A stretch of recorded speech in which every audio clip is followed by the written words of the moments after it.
He didn't talk anything against the soldier. And since his arraignment, his arrest or kidnapping, there has been no unrest in the military.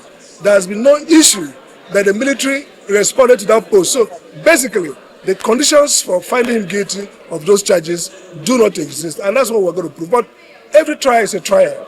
It calls for seriousness, and while we talk to the media, but we will do more working in chambers, and I'm confident that my Lord Justice knows the law and will do the right thing, and justice will be free. It's sad that he's not free today. It's normal condition.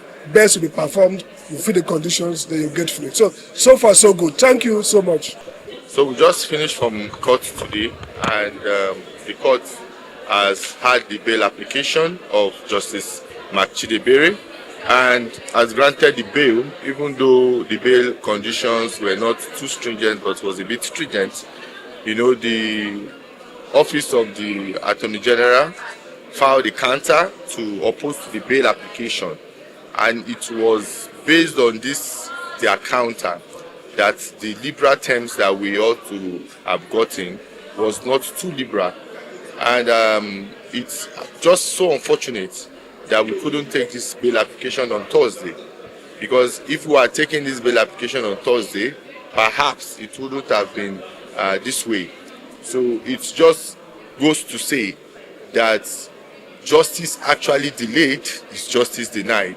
If we had not gotten to delay and overflock this bail application, perhaps by now justice would have been out and reunited with his family. So, the prosecution has also opened their case. The court ordered as a last adjourned date that they be, mandated to open their case today. And they called the first witness who has come to inform the court that Justice Clark actually posted on his page what he received from officers of the Nigerian Army. So we believe that there's no much case. Yes, this is an instance where a person receives credible information and informs the public about it. Thank you.